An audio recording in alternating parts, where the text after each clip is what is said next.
جبریل امین علیہ السلام عرض کرنے لگے یا رسول اللہ صلی اللہ تعالی علیہ وسلم، وہ شخص بھی اللہ کی رحمت سے دور ہو جائے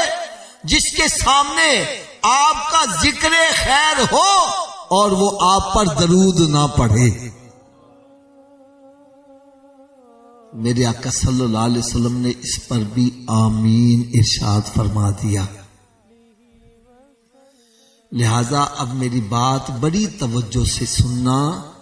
زندگی میں جہاں بھی کہیں میرے آقا صلی اللہ علیہ وسلم کا نامی آ جائے، چاہے بیان سنتے ہوئے آئے یا بیان کرتے ہوئے آئے یا کتاب پڑھتے ہوئے آئے یا سنتے ہوئے آئے، سرکار صلی اللہ علیہ وسلم پر درود شریف پڑھنا بھولنا نہیں چاہیے۔ بلکہ ہمارے قبلہ سید ابو البرکات شاہ صاحب رحمت اللہ تعالی علیہ مفتی اعظم پاکستان، آپ ارشاد فرماتے تھے کہ بعض نعت خواں ہیں جو سرکار صلی اللہ علیہ وسلم کا نامی بڑی تیزی سے لیتے ہیں۔ تیزی سے مراد آپ نے سنا ہوگا، جیسے وہ کہتے ہیں نبی نبی نبی نبی نبی نبی نبی۔ اب بندہ اتنی جلدی تو درود نہیں پڑھ سکتا، فرمایا کہ تم بعد میں اتنی مرتبہ درود پڑھ لینا کہ کہیں اس وعید کے اندر نہ آ جانا۔ ایک حدیث پاک میں آتا ہے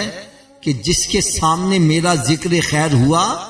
اور اس نے مجھ پر درود نہ پڑھا، یوں سمجھو جیسے وہ جنت کا راستہ ہی بھول گیا ہے، اور جس کے سامنے میرا ذکر خیر ہو اور مجھ پر درود پڑھ لے، یوں سمجھے اس کو جنت کے راستے کا علم ہو گیا۔ تو اپنی عادت بناؤ، جب بھی میرے آقا صلی اللہ علیہ وسلم کا نامی سنو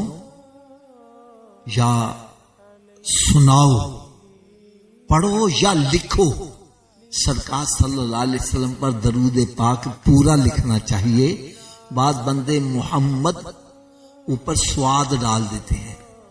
ایسا نہیں کرنا چاہیے، بلکہ صلی اللہ علیہ وسلم پورا لکھنا چاہیے۔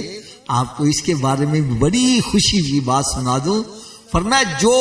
میرے آقا صلی اللہ علیہ وسلم پر لکھ کر درود بھیجتا ہے تو جتنی دیر کتاب میں لکھا رہے گا،